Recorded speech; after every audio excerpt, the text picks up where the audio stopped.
Hola, ¿qué tal? ¿Cómo están, amigos, hermanos? Hoy quiero hablarles de un tema que considero muy importante y es el racismo. El racismo es algo asqueroso, por decirlo de una manera fina, y horrorosamente malo para todos y especialmente para los cristianos. Nosotros, como santos de los últimos días, no somos racistas ni jamás lo hemos sido. Sin embargo, se corre por ahí siempre el bulo de que los santos de los últimos días han sido racistas, que no aceptábamos a los de color negro y que los despreciábamos y les limitábamos sus derechos. De hecho, una vez escuchando un vídeo de un pastor evangélico muy agradable, con carita de ángel y con palabras muy dulces, decía que rechazábamos a los negros y que incluso no los dejábamos ni bautizarse en la iglesia. Es completamente falso. Eso solo se puede deber a un error, a una ignorancia, o en todo caso, si lo sabía la verdad, malicia. No voy a juzgar yo el caso. Lo que está claro es que en la historia de la iglesia, cuando fue restaurado el Evangelio en 1830, nunca se habló en absoluto de ningún problema con la gente de color. De hecho, el propio José Smith ordenó al sacerdocio a varias personas de raza negra africana. Uno llegó a ser hasta 70, recibió las ordenanzas del templo y durante todo el primer periodo de la iglesia jamás se habló nada. Al contrario, José Smith ayudó a emanciparse a algunos negros. Siempre los santos de los últimos días destacaban por ser antiesclavistas. De hecho, fueron perseguidos en Ohio y en Missouri porque suponían una amenaza para estos estados que eran esclavistas, y los santos de los últimos días no eran esclavistas. Y el propio José Smith, que saben que se presentó como candidato a Estados Unidos, en su programa precisamente llevaba una parte muy importante para conseguir la liberación de todos los esclavos. Y hay varias revelaciones donde se habla en contra de la esclavitud y era muy clara la postura antiesclavista de los primeros miembros de la Iglesia. Por lo tanto, es importante que nos demos cuenta de estas cosas. Jamás en la historia de la Iglesia ha habido racismo. Luego hay una inflexión en 1852 cuando el segundo profeta de la Iglesia, Brigham Young, anuncia que a partir de ese momento ningún hombre de color, de raza negra africana, podría ser ordenado al sacerdocio. Vamos a fijarnos precisamente en lo que esto significa y vamos a intentar explicarlo para aclarar esto, que es muy diferente al ser racismo, y además lo voy a demostrar con pruebas fehacientes que demuestran que esto no es así. Algunos pensarán que estoy buscando excusas, pero no, hay que ver la realidad de los hechos. De hecho, valga la redundancia, tenemos que ver las circunstancias históricas y la cultura de cada pueblo y las circunstancias de cada momento histórico. No podemos juzgar hechos de hace 150, 170 años con nuestra mentalidad actual del siglo XXI, porque nos equivocaríamos. Por ejemplo, en España hasta 1975 una mujer ni siquiera podía abrirse una cuenta corriente en el banco si no iba acompañado de su esposo, de su padre o de un hermano. Esto era claramente machismo, ¿no? Pero en aquella época se veía normal y ahora lo vemos horroroso, ¿no? Pues hay que comprender las circunstancias de cada momento y de cada situación. De hecho, en la propia Biblia podemos encontrar algunos ejemplos. Jesucristo mismo le podríamos tachar de xenófobo o de racista, cuando leemos en Marcos 7 que se le acerca a una mujer sirofenicia y le pide que sane a su hijo que tiene un espíritu inmundo, y Jesucristo poco menos que la desprecia diciendo que su obra es para los judíos de la casa de Israel, y dice que los perrillos no pueden comer de la mesa de los amos, ¿no? Cuando la mujer le contesta muy inteligentemente que aun los perrillos comen de las migajas que caen de los amos, Jesucristo se enternece con ella por su gran fe y le efectúa el milagro. Pero si cogemos la historia simple y sencillamente, podríamos decir que Jesucristo era racista, era xenófobo, cuando no es así, porque tenía un propósito y porque eran unas circunstancias diferentes. De hecho, Pablo también en la Biblia varias veces habla a los esclavos que vivían en la esclavitud y en ningún momento les dice que se liberen ni que están siendo tratados injustamente. De hecho, en Efesios 6 le da consejo a los esclavos de cómo ser buenos servidores de sus amos y cómo servirles con obediencia y demás, ¿no? ¿Pablo era esclavista? No, eran otras circunstancias, otro momento y otra cultura. Eso es importante. Volvamos a Brigham Young, ya 1852, donde se pronuncia precisamente Brigham Young ante la Asamblea Legislativa Territorial de Utah en enero y febrero de 1852 y anuncia una norma en la que se restringía la ordenación al sacerdocio para los hombres descendientes de africanos negros. Al mismo tiempo, el presidente Young dijo que en un día futuro los miembros de raza negra de la Iglesia tendrían todo el privilegio y aún más del que disfrutaban los demás miembros. Por lo tanto, vemos que fue una norma con respecto a la ordenación al sacerdocio y de forma temporal. Es decir, que junto a la restricción se dio la promesa de que en un tiempo se levantaría y que no iba a ser una cosa definitiva. Esto no significa que se fuera racista, ni significa que se le limitaran otros derechos, ni que se les tratara como segunda clase, ni mucho menos. Lo vamos a ver con la historia. Pero sí que tiene que ver con que hubo una restricción. ¿Cuál fue el motivo? ¿Cuál fue la razón?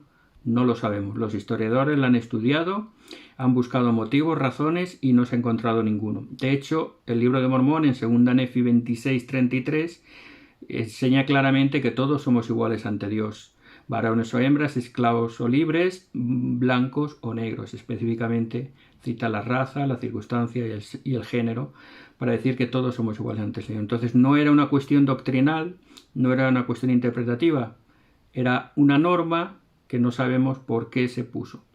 Como no sabemos el por qué, pues se ha especulado mucho. Muchas personas decían que si era el tema de la maldición de Cam, que lo utilizan algunos cristianos para hacer prevalecer la raza blanca sobre la negra, cuando no es así. Incluso de la persistencia, que si los espíritus de los hombres negros o mujeres negras habían sido menos valientes que los blancos y por eso aquí tenían menos bendiciones. Ninguna de esas cosas son ciertas. Nunca se ha enseñado, nunca se ha conocido ninguna doctrina. Han sido simplemente opiniones y especulaciones intentando buscar una explicación a algo que hasta ahora ningún historiador ha encontrado un motivo o una razón. Yo personalmente pienso que fue una prueba de fe, tanto para los negros como para los blancos, para la Iglesia como para nosotros. Igual que fue para Abraham que se le mandara a sacrificar a su hijo, algo incomprensible e ilógico, o José, que fue vendido a Egipto por ser bueno y noble con sus hermanos, y después de servir fielmente a Potifar, acabó en la cárcel, y después de acabar en la cárcel, interpreta el sueño del copero y del panadero, y permanece en la cárcel hasta su liberación y su bendición final. Creo que tal como ellos o los nefitas, que siendo fieles tenían que luchar siempre contra los lamanitas, o incluso los pioneros de la Iglesia, que solo por querer vivir su fe en paz y en amor con los demás, pues fueron perseguidos, despreciados, asesinados y echados de sus casas sin ningún motivo y con mucha crueldad, ¿no? Muchos de ellos incluso asesinados. Por lo tanto, veamos las cosas en su contexto histórico y veamos las cosas cómo pueden pasar. No especulemos con cosas que no sabemos, sino que esta vida es una vida de probación y a veces pasamos por cosas que no son comprensibles, que no son entendibles, pero que el Señor en su sabiduría nos pone para que aprendamos algo, para que conozcamos algo. Afortunadamente, en 1978 el profeta Kimball levantó esta restricción y a partir de entonces no ha habido ninguna restricción del sacerdocio en cuanto a los hombres de raza negra africana ni de ningún otro tipo. Las misioneras, cuando yo me bauticé en 1976 me lo explicaron y me lo explicaron de esta misma manera que les estoy diciendo yo ahora, que era una restricción temporal y que había una promesa de que se levantaría y efectivamente año y medio aproximadamente después de mi bautismo esta restricción se levantó con gran alegría para mí y para prácticamente todos los miembros de la Iglesia. Por lo tanto, pensemos en esto. Fue una restricción temporal con respecto al sacerdocio. En el pueblo de Israel solamente los levitas tenían el sacerdocio. Ninguno de la tribu de Judá, de Benjamín, de Rubén, de Isaacar tenía el sacerdocio. También podrían haber dicho que era racismo o xenofobia por parte de Dios. Pues no sabemos que lo hayan dicho o no, pero era evidente que solamente la tribu de Leví podía poseer el sacerdocio. De alguna manera es una comparación de que veamos que no era una cuestión de racismo, una cuestión de segregación, sino era una cuestión de una parte concreta del Evangelio, en este caso el poseer el sacerdocio. De hecho, en cualquier iglesia cristiana no se le da el sacerdocio a nadie más que a aquellos que estudian, pasan una carrera o tienen una preparación.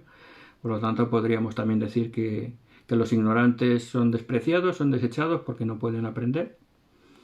Bueno, en nuestra iglesia no necesitamos doctorarnos en teología para tener el sacerdocio, pero hay circunstancias en otras iglesias que se pone y nadie cuestiona y nadie pone en duda ni tacha de lo que no es.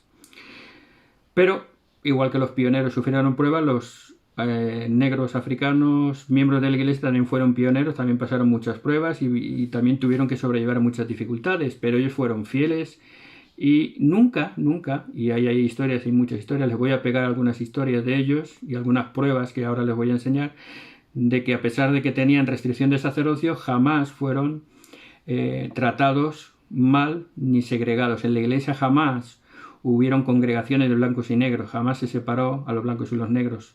Todos tenían los mismos derechos y las mismas posibilidades, excepto en el ser ordenados al sacerdocio. De hecho, aquí tenemos un ejemplo. Este señor se llama Paul Cephas Howell. Fue policía, no sé si lo pueden ver, no se puede ver muy bien, pero él fue policía en Salt Lake City en 1890 aproximadamente, a partir de 1890.